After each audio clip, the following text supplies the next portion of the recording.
Hello everyone, देखिए अब next topic करते हैं हम हीट कैपेसिटी या फिर हम इसको बोलते हैं थर्मल कैपेसिटी। ठीक है, देखो इससे पहले हमने बात की थी स्पेसिफिक हीट की। वो क्या थी कि हीट रिक्वायर्ड होती थी यूनिट मास का टेम्परेचर रेज करने के लिए 1 डिग्री। ठीक है ना, यूनिट मास का टेम्परेचर रेज करते थे हम। ठीक है, तो वो जो हीट रिक्वायर्ड होती थी। यहां पर हीट कैपेसिटी या थर्मल कैपेसिटी क्या है कि पूरे सब्सटेंस का या पूरा बॉडी का टेम्परेचर जो है 1 डिग्री रेज करने के लिए जो हीट रिक्वायर्ड होती है वो क्या होती है, हमारी हीट कैपेसिटी या थर्मल कैपेसिटी। तो समझ में आया। स्पेसिफिक हीट में क्या करते थे हम, देखो जैसे यहां से समझो, जैसे हमारी थर्मल कैपेसिटी है वो क्या है कि ये पूरा सब्सटेंस है या बॉडी है जिसका मास m है। ठीक है, तो इसको हीट रिक्वायर्ड है, हीट मतलब क्यू से हम लिखते हैं हीट रिक्वायर्ड है टू रेज द या change the temperature of 1 degree. ठीक है, तो यह पूरे सब्सटेंस का यानी कि m मास जिसका है उसके लिए। ठीक है, और जो स्पेसिफिक हीट थी वहां मैंने आपको क्या बोला था कि किसी बॉडी या सब्सटेंस का यूनिट मास 1 ग्राम या 1 kg। ठीक है ना, उसके लिए जो हीट रिक्वायर्ड होती थी to change the temperature of 1 degree. क्या इतनी बात क्लियर है? तो दोनों में डिफरेंस समझ में आना चाहिए। हीट कैपेसिटी या थर्मल कैपेसिटी क्या होती है हमारी कि जो पूरे सब्सटेंस या पूरी बॉडी के मास का टेम्परेचर रेज करती है 1 डिग्री, उसके लिए जो हीट रिक्वायर्ड होती है। ठीक है, और स्पेसिफिक हीट में सिर्फ यूनिट मास का जो टेम्परेचर चेंज होता है उसके लिए जो हीट रिक्वायर्ड होती है वो होती है स्पेसिफिक हीट। क्लियर है? तो हीट कैपेसिटी या थर्मल कैपेसिटी समझ में आया, the amount of heat required to raise the temperature of a whole substance या होल बॉडी बाय 1 डिग्री। ठीक है, अभी आपको पता है चेंज इन जो टेम्परेचर होता है हमारा वो 1 डिग्री सी हो या 1 केल्विन, वो बराबर ही होता है। क्यों होता है? नहीं तो आप कहोगे ये तो हम चेंज करते थे। तो ये क्या होता था हमारा कि 0 डिग्री सी होता था तो उसको तो हम लिखते थे 273 के। तो यहाँ पर क्योंकि ये चेंज है, ये मैंने आपको बहुत बार बताया, चेंज का मतलब क्या होता है। देखो इस तरीके से समझो, जैसे हम कह रहे हैं कि 2 डिग्री से 3 डिग्री चेंज हुआ टेम्परेचर। ठीक है, या ऐसे समझो 2 डिग्री से ये 3 डिग्री टेम्परेचर चेंज हुआ। ठीक है, 2 डिग्री को केल्विन में चेंज करो जरा, कितना बनता है बताओ। 273 ऐड करेंगे 2 में, कितना बन जाएगा वो 275 केल्विन। और इसमें इसको चेंज करेंगे अगर हम सेल्सियस को केल्विन में तो कितना बनेगा वो 273 ऐड करो इसमें 270, बताओ कितना हो जाएगा 6। तो यहाँ भी चेंज 1 केल्विन का हुआ है और यहाँ भी 1 डिग्री का हुआ है। तो ये मैंने आपको बताई है बहुत बार, इसलिए 1 डिग्री लिखते हैं। यहाँ डिग्री सेल्सियस भी हो सकता है और केल्विन भी हो सकता है। ठीक है, कई बच्चों को कंफ्यूजन रहती है डिग्री सेल्सियस और केल्विन बराबर कहते हैं, बराबर नहीं होते, लेकिन चेंज इन टेम्परेचर की बात कर रहे हैं हम, तो उसमें ये इक्वल ही चेंज होता है। अगर इधर 1 डिग्री का चेंज हो रहा है तो इधर 1 केल्विन का चेंज होता है। क्लियर है इतनी बात? ठीक है, तो ये चीज समझ में आई आपके। ठीक है, तो अब यहाँ पर देखो स्पेसिफिक हीट थी यूनिट मास का टेम्परेचर 1 डिग्री रेज करने के लिए जो हीट रिक्वायर्ड होती है। ठीक है, यूनिट मास का, तो वो क्या होती है हमारी स्पेसिफिक हीट। क्लियर? और अगर पूरे मास की अगर हम बात करें तो हम इस यूनिट मास के लिए जो हीट रिक्वायर्ड होती है 1 डिग्री टेम्परेचर रेज करने के लिए उसे हम बोलते हैं स्पेसिफिक हीट। क्लियर? तो हम उसमें अगर पूरी बॉडी की हीट रिक्वायर्ड की बात कर रहे हैं कि वो चेंज करे उसका टेम्परेचर 1 डिग्री, तो इस S को मैं M से मल्टीप्लाई कर दूं मास से इसके, क्योंकि पहले तो यूनिट मास था उसके लिए S था। अब पूरे मास के लिए अगर हमें करना है तो M से मल्टीप्लाई कर दिया। तो ये क्या होती है हमारी हीट कैपेसिटी या थर्मल कैपेसिटी, जिसको हम C से लिखते हैं। और ये जो है नोटेशन अलग अलग उसमें अलग हो सकती है, तो इसमें कंफ्यूज नहीं होना आपको। कई जगह स्पेसिफिक हीट को C लिखा हुआ है, हीट कैपेसिटी को जो है S लिखा हुआ है, तो आपने कंफ्यूज नहीं होना। तो हमने इसको कैपेसिटी से C ले लिया, स्पेसिफिक हीट के S से स्पेसिफिक हीट S ले लिया यहाँ पर। क्लियर है? समझ में आया? अब कईयों को अगर ये चीज़ ना क्लियर हो कि ये कैसे आया, ठीक है, तो वो चीज़ भी आप समझ सकते हो। देखो वैसे जो C का जो फॉर्मूला होता है ना आपके पास, वो होता क्या है हमारे पास, ये C इज इक्वल टू में होता है हीट अपॉन में डेल्टा T।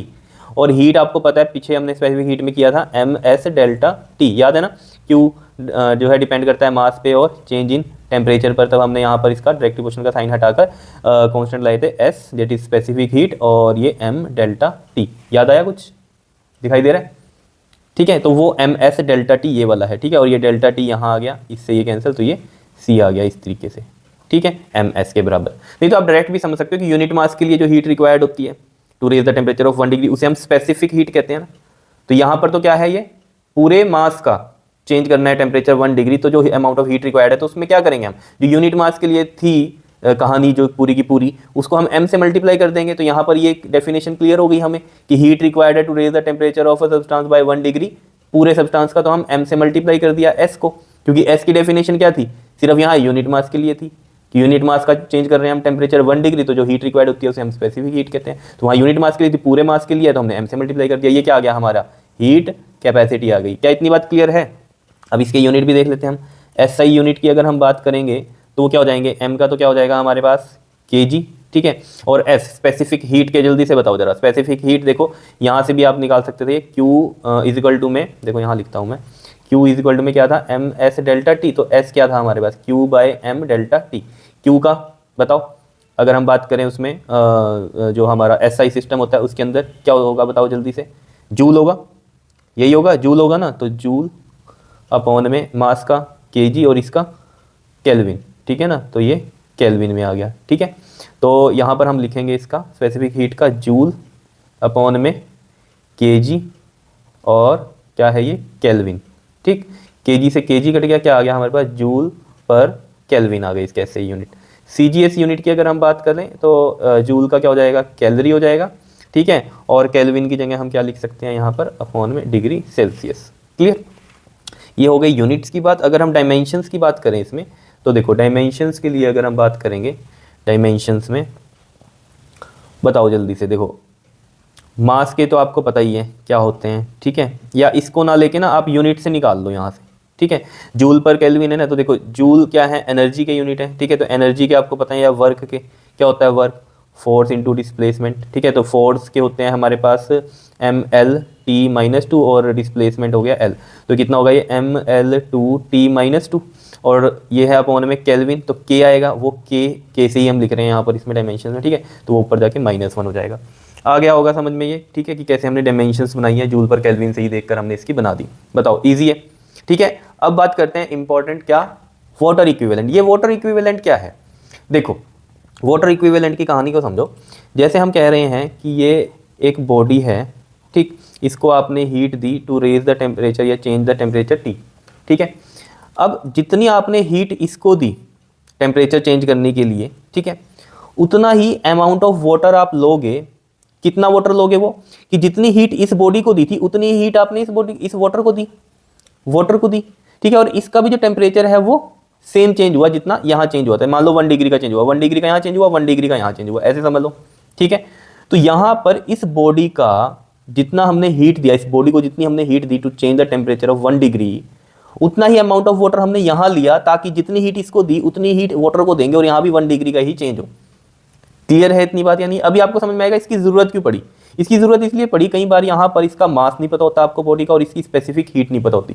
तो अगर वाटर इक्विवेलेंट पता है, वाटर इक्विवेलेंट मतलब क्या है कि मास ऑफ वाटर कितना लिया है आपने, ठीक है, कि जो बॉडी थी हमारी गिवन, हमारे पास जो गिवन बॉडी थी उसको जितनी हीट दी हमने change the temperature of 1 degree, तो उतनी हीट हम वाटर को दे रहे हैं 1 डिग्री टेम्परेचर चेंज करने के लिए या सेम चेंज इन टेम्परेचर के लिए। तो वाटर की रिक्वायरमेंट कितनी है, कितना मास ऑफ वाटर है, ये है वाटर इक्विवेलेंट। अभी समझ में आएगी इसकी कहानी, इसकी जरूरत क्यों पड़ रही है। तो यही लिखा हुआ है, it is defined as the mass of water require the same amount of heat as is required by the given body for the same change in temperature. तो वाटर इक्विवेलेंट क्या है, मास ऑफ वाटर है, MW है, mass of water है water equivalent. क्यों? क्योंकि जितनी heat इसे चाहिए, ठीक है ना, चेंज करने के लिए टेम्परेचर को, वो कितनी हीट है, जितनी हीट बॉडी को चाहिए टू चेंज द टेम्परेचर। समझ रहे हो? क्योंकि डिपेंड तो मास पे करेगा ना वाटर के, ठीक है ना, वो डिपेंड किस पे कर रहा है। अब इस बॉडी का टेम्परेचर चेंज हो रहा है किसी हीट, पर्टिकुलर हीट पर, तो वही पर्टिकुलर हीट हम वाटर को दें, लेकिन अमाउंट ऑफ वाटर तो हमें कम ज्यादा रखना पड़ेगा ना इस बॉडी के अकॉर्डिंग ही, क्योंकि हमें टेम्परेचर तो उतना ही चेंज चाहिए जितना इसका चेंज हो रहा है। तो हम ये देखेंगे, क्योंकि ये तो पता है ना आपको, कम पानी जल्दी गर्म हो जाता है, ज्यादा पानी हो वो देर में गर्म होगा। तो वही कहानी यहाँ पर है कि इस बॉडी का अगर टेम्परेचर चेंज हो रहा है गिवन हीट से, ठीक है, कितना भी हो रहा है वो, मान लो हमने कहा 1 डिग्री चेंज हो रहा है, ठीक है, तो यहाँ पर वाटर कितना लें कि उतनी ही हीट दें और 1 डिग्री का चेंज हो सिर्फ, तो वाटर पे तो डिपेंड करेगा ना, तो वो अमाउंट ऑफ वाटर इसके इक्विवेलेंट कर दिया, ये मतलब हुआ, ठीक है। तो समझ में आ रही होगी बात, ठीक है। तो अगर इस कहानी को आप समझ पा रहे हो कि जो हीट की बात कर रहा है, ठीक है ना, तो हीट जो है बॉडी की, वो वही हीट किसको देनी है, हमें वाटर को देनी है। तो हीट इनकी क्या है, सेम है, ठीक है। अब हीट ऑफ द बॉडी या हीट का हमें फॉर्मूला पता है, Q इज इक्वल टू क्या होता है हमारे पास, MS डेल्टा T। तो M हो गया मास ऑफ बॉडी, S होगी स्पेसिफिक हीट ऑफ बॉडी और ये चेंज इन टेम्परेचर हो गया। और यहाँ से अगर हम वाटर की हीट का फॉर्मूला देखेंगे तो वो मैं लिख रहा हूँ मास of water, specific heat of water और चेंज इन टेम्परेचर। अब ये चेंज इन टेम्परेचर तो सेम रहेगा, यहाँ 1 का चेंज है तो यहाँ पर भी 1 का ही चेंज करना पड़ेगा। तो ये तो देखो कैंसिल हो रहा है यहाँ से, ठीक है ना, क्योंकि ये इसके नीचे जाएगा तो ये कट ही जाएगा, तो आप डायरेक्ट भी ऐसे काट सकते हो। तो यहाँ से अगर आप एक चीज़ ध्यान दे रहे हो, इधर ये MS और इधर से ये MW और SW ये इक्वल आ रहा है। यहाँ से मतलब ये क्या है कि ये क्या है हमारी MS क्या था, हीट कैपेसिटी। तो हीट कैपेसिटी बॉडी की इक्वल है हीट कैपेसिटी किसके, वाटर के। MS होता है ना, तो यहाँ पर भी ये वाटर का हो गया MS, ये बॉडी का MS हो गया। समझ रहे हो? तो यहाँ से एक और डेफिनेशन बन गई हमारी क्या, कि the amount of water that has same heat capacity. तो अमाउंट ऑफ वाटर, वो वाटर इक्विवेलेंट को क्या कह रहे हैं हम यहाँ पर, अमाउंट ऑफ वाटर, यानी कि मास ऑफ वाटर उतना चाहिए जिसमें सेम हीट कैपेसिटी हो as that of given body. तो सेम हीट कैपेसिटी है, तो यहाँ से हम अमाउंट ऑफ वाटर हम यहाँ से निकाल सकते हैं mw, कैसे, ms अपॉन में sw। तो ये वाटर इक्विवेलेंट हम ऐसे निकाल सकते हैं या नहीं। हीट कैपेसिटी हो गई ये बॉडी के ऊपर ms पूरी की पूरी, और ये स्पेसिफिक हीट ऑफ वाटर हो गया। तो स्पेसिफिक हीट ऑफ वाटर अगर हम बात करें, अगर हमारे पास मास हमें ग्राम में, मतलब ये ऊपर जो बॉडी की स्पेसिफिक हीट है, ऐसे समझ लो, जो ऊपर बॉडी की जो स्पेसिफिक हीट है, अगर ये हमें किस में दे रखी हो, कैलोरी, ठीक है, कैलोरी क्या होते हैं बताओ, यूनिट क्या होते हैं इसके हमारे, कैलोरी पर ग्राम केल्विन, ठीक है, सॉरी डिग्री सी। अगर हम एसआई में बात करें, सीजीएस में आपको पता ही है ये क्या बन जाता है हमारे पास, जूल, यहाँ से ये बन जाता है हमारे पास केजी, और ये केल्विन, ऐसे बन जाता है, ठीक है। अब हम बात करें अगर यहाँ पर कि स्पेसिफिक हीट ऑफ वाटर अगर हमें कैलोरीज में हो, तो 1 कैलोरी होता है इसका, ठीक है। अगर ये 1 कैलोरी है, यहाँ पर लिखते हैं कि MW किसके इक्वल आ जाएगा, MS के, इफ़ कब, जब SW कितना लिया हमने, 1 कैलोरी पर ग्राम डिग्री सी, ठीक है, तब तो ये हो जाएगी कहानी डायरेक्ट। लेकिन अगर ऊपर हमारे पास किस में दिया हो, जूल पर केजी, और ये केल्विन में दिया हो, तो स्पेसिफिक हीट ऑफ वाटर जो होगी हमारी, अब 1 कैलोरी नहीं रहेगी, चेंज हो जाएगी। क्या रहेगी बताओ जल्दी से बताओ क्या रहेगी। स्पेसिफिक हीट ऑफ वाटर क्या बन जाएगी हमारे पास, 4200 जाउल पर केजी पर केल्विन। पता है ना, चेंज करना बताया था आपको, 1 कैलोरी अपॉन में ग्राम और डिग्री सी है, ठीक है। देखो ये तो हमें पता है 1 कैलोरी जो होता है हमारे पास 4.2 जाउल के बराबर होता है, ठीक है। अपॉन में ग्राम को करोगे तो अपॉन में 1000 करोगे, तो 1 अपॉन में 1000 केजी, और ये डिग्री सेल्सियस किस में हो जाएगा चेंज, केल्विन में चेंज हो जाएगा, ठीक है। अब यहाँ पर देखो ये 1000 है, और ये 4.2 का पॉइंट हटेगा, 10 आ जाएगा, ये इससे कटेगा, और ये 100 ऊपर जाएगा, तो 4200 जाउल पर केजी केल्विन बनता है ये हमारे पास, अगर आपको याद है तो, ठीक है। तो फिर ये चीज़ लगानी पड़ेगी आपको, ठीक है। जब ये लगाओगे तो फिर ये MS के इक्वल नहीं रहेगा, समझ रहे हो, इसीलिए फॉर्मूला ये लिया है हमने। क्लियर हो रही है बात। MS सिर्फ कब है, जब बात हो रही है CGS में, कैलोरीज में हो रही है, ठीक है ना। और अगर हम इसके SI यूनिट की बात करें, ठीक, तो SI यूनिट क्या होंगे इसके, बता दो जल्दी से बताओ क्या होंगे बताओ। देखो यहाँ से नहीं देखने आपने यूनिट, इसीलिए आपको मैंने ये वाला फॉर्मूला बताया। यहाँ पर इसके जो यूनिट हो जाएंगे, SI यूनिट जो होंगे वो होंगे केजी, और CGS यूनिट जो होगा इसका वो क्या हो जाएगा, ग्राम होगा। कैसे होगा ग्राम बताओ। देखो स्पेसिफिक हीट ऊपर है और नीचे भी स्पेसिफिक हीट ही है, तो इनके यूनिट तो कैंसिल आउट हो जाएंगे, बचेगा सिर्फ मास। तो अगर SI में है तो केजी में है, और अगर हमारे पास जो है CGS में, तो ये किस में आएगा, ग्राम में आएगा। वो मैंने आपको बता दी बात। अगर कैलोरी वाली मतलब CGS वाली कहानी रही तो स्पेसिफिक हीट ऑफ वाटर ये लेना है, ठीक है, तब तो MS फॉर्मूला बन जाएगा। लेकिन अगर हमारे पास ऊपर जो दिया हुआ है वो किस में दिया हुआ है, कैलोरीज में ना देके स्पेसिफिक हीट की कहानी किस में दी हुई है, जाउल पर केजी केल्विन में दी हुई है, तो फिर हमें नीचे स्पेसिफिक हीट ऑफ वाटर ये लेना पड़ेगा, तो फिर MS फॉर्मूला नहीं रहेगा, समझ रहे हो। तो फिर क्या बन जाएगा हमारे पास फॉर्मूला, MS अपॉन में 4200, समझ रहे हो। अभी समझ में आ जाएगी आपको कहानी। अभी इतनी बात क्लियर हो रही है यहाँ पर, बताओ ये समझ में आया कैसे आया यूनिट। देखो ना, ऊपर भी स्पेसिफिक हीट है, इसके यूनिट लिखे जाएंगे, और नीचे भी स्पेसिफिक हीट है, वाटर की है यहाँ, सब्सटेंस की, लेकिन यूनिट तो सेम ही होंगे, इनके कटेंगे वो आपस में, यूनिट सिर्फ M के बचेंगे मास के। तो अगर SI में है तो केजी, और अगर CGS में तो ग्राम में होगा। क्लियर है इतनी बात, बताओ, ठीक है। तो अब देखो जरा जल्दी से इसका हम क्वेश्चन देख लेते हैं। देखो क्वेश्चन नंबर 1 में हमें क्या कह रहा है, the mass of a substance is 20 gram and it's specific heat is 2 calorie पर ग्राम डिग्री सेल्सियस। देखो सब्सटेंस का मास दिया हुआ है 20, ठीक है, और जो स्पेसिफिक हीट है सब्सटेंस की वो दी हुई है 2 कैलोरी पर ग्राम डिग्री सेल्सियस। देख लो अब, तो वाटर इक्विवेलेंट हमें निकालना है, यानी कि MW निकालना है हमें। तो MW क्या आ जाएगा बताओ, MS अपॉन में SW, और M की है हमारे पास 20 ग्राम, और S कितना है 2 कैलोरी पर ग्राम डिग्री सेल्सियस, और कैलोरी पर ग्राम डिग्री सेल्सियस वाला जो है हमारा स्पेसिफिक हीट ऑफ वाटर वो कितना है, 1 है, तो 1 लिखेंगे डायरेक्ट, ठीक है। तो इसलिए अगर हमें ये चीज़ दिख गई ना, कैलोरी पर ग्राम डिग्री सेल्सियस है, तो मैं डायरेक्ट इसका MS फॉर्मूला लिख सकता था, ठीक है। पर चलो आपको पता होना चाहिए सब कुछ। तो ये कितना आ गया हमारे पास, 40 ग्राम आ गया। क्या इतनी बात क्लियर है, ठीक है, क्योंकि ग्राम में ही आएगा यहाँ पर आंसर, क्योंकि ये सब किस में है यहाँ पर, ये कैलोरी पर ग्राम डिग्री सेल्सियस वाली कहानी है। तो फिर ये सब कहानी हमें जो मास निकलेगा हमारा वो भी ग्राम में निकलेगा, ठीक है। अगर केजी में पूछ ले, ऑप्शन में अगर केजी में हो तो 40 अपॉन में क्या आएगा, 1000 आएगा, ठीक है। तो ये इससे कट गया, कितना आएगा 0.04 केजी, ये बन जाएगा केजी में अगर आपसे पूछ लिए, ठीक है। क्लियर है इतनी बात या नहीं, बताओ, ईजी है, ठीक है। बताओ 4 के नीचे 100 है ना, 100 हटाएंगे तो पॉइंट इधर जाएगा, नहीं तो जैसे मैंने आपको बताया होगा ये 4 इंटू में जैसे ये बनेगा 10 की पावर -2 बनेगा ये ऊपर, ठीक है। तो ये 10 की पावर -2 हमें कट करना है, कैसे करेंगे हम, पॉइंट अगर हम इसके लेफ्ट साइड लेके जाएं तो 1 और ये 2, तो हमें पता है 10 की पावर प्लस में आएंगी, ठीक है ना। अगर हम लेफ्ट साइड लेके जा रहे हैं तो ये 10 की पावर -2 ये इससे खत्म हो जाएगा, तो 0.04, नहीं तो ये तो पता ही है आपको, शुरू से बचपन से पता है ऐसे होता है, ठीक है। चलो जल्दी से देखते हैं क्वेश्चन नंबर 2 अपना।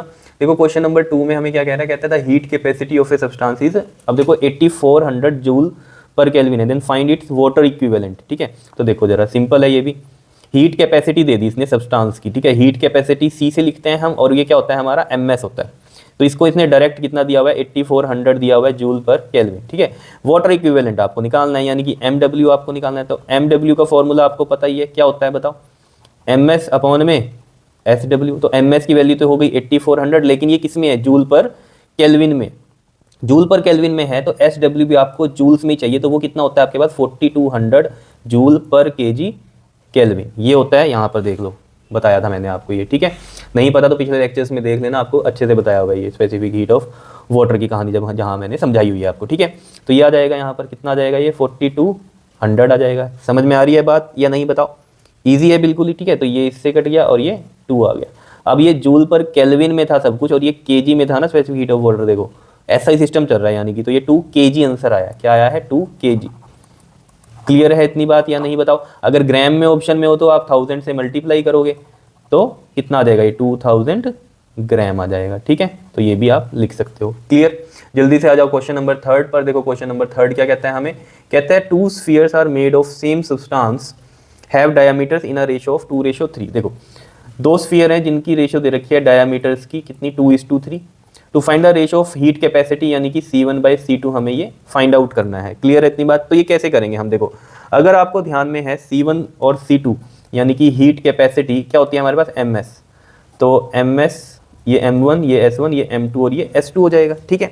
अब हमें पता है ये सेम सब्सटेंस का दिया, तो इनकी स्पेसिफिक हीट तो क्या रहेगी, सेम ही रहेगी, ठीक है। तो यहाँ हम लिख सकते हैं कि S1 = S2 रहेगा, तो यहाँ C1/C2 कितना रह जाएगा, क्योंकि S1 है, S2 को भी S1 लिख देंगे तो ये कट होंगे, तो सिंपल क्या रह जाएगा M1/M2 रह जाएगा, ठीक है। लेकिन हमें जो कहानी दी है उसने वो किसकी दी है, डायमीटर्स की दी है, ठीक है। अब मास की अगर हम कहानी देखें तो देखो डेंसिटी क्या होता है हमारे पास, मास अपॉन में वॉल्यूम, यही होता है। और मास हम देखें अगर तो डेंसिटी अपॉन में वॉल्यूम की बात है। क्लियर। तो यहाँ पर अगर हम देखें कि सेम सब्सटेंस है तो उनकी डेंसिटी तो सेम रहने वाली है, ठीक है। तो मास जो है सिर्फ और सिर्फ जो है डिपेंड कर रहा है किस पर, वॉल्यूम पर, ठीक है। तो ये वॉल्यूम पे डिपेंड कर रहा है, क्योंकि डेंसिटी तो सेम ही होगी, अब सेम सब्सटेंस है तो उनकी डेंसिटी सेम ही होगी, ये तो पता है ना आपको, ठीक है ना। मटेरियल पे तो डिपेंड करती है ना डेंसिटी फिर। तो मास जो है वॉल्यूम पे डिपेंड कर रहा है, और वॉल्यूम अगर स्फीयर है तो वॉल्यूम का फॉर्मूला क्या होगा 4/3 πr3, या नहीं बताओ, ठीक है। अब यहाँ पर हमें इतनी बात पता चल रही है कि मास जो है डिपेंड कर रहा है रेडियस पर, ठीक है। तो अगर हम यहाँ पर देखें तो ये r1/r2 और इनका क्यूब इस तरीके से होगा, और रिलेशन हमें क्या दिया हुआ है d1/d2 का। तो d1/d2 की अगर हम कहानी देखें वो किस तरीके से देखेंगे, देखो r1/r2 अगर है, ठीक है, तो d1 और d2 के रिस्पेक्ट में डायमीटर अगर हम देखें तो r1 को क्या लिखते हैं हम d1/2, डायमीटर का हाफ होता है, और ये d2/2। तो ये 2 से ये 2 कट रहा है, ये किसके इक्वल आ रहा है d1/d2 के इक्वल आ रहा है r1/r2। तो r1/r2 की जगह हम क्या लिख सकते हैं, यहाँ से देखो C1/C2, r1/r2 को क्या लिख सकते हैं हम d1/d2 ही लिख सकते हैं, ठीक है। तो ये देखो जरा यहाँ से आंसर आ जाएगा, d1 2 है और d2 3 है, इसका क्यूब, तो 2 2 ज़ा 4 2 ज़ा 8 3 3 ज़ा 9 3 ज़ा कितना हो गया हमारे पास 27। तो देख लो हीट कैपेसिटी की रेशो इस तरीके से आ जाएगी। आया समझ में, इजी था, ठीक है। तो ये न्यूमेरिकल से आपको पता चल जाएगी कैसे हम यूज़ कर रहे हैं, वाटर इक्विवेलेंट निकालने को आ रहा है हमारे पास, ठीक है ना। तो इस तरीके से हम निकाल लेंगे। बताओ आया समझ में, हीट कैपेसिटी, और ये था हमारे पास वाटर इक्विवेलेंट, और इसके कुछ न्यूमेरिकल्स भी थे, ठीक है जी। बताओ जो क्वेश्चन नंबर 3 था वो हीट कैपेसिटी के ऊपर था। क्लियर है, कर लोगे, ये ईजी है। ओके जी, थैंक यू।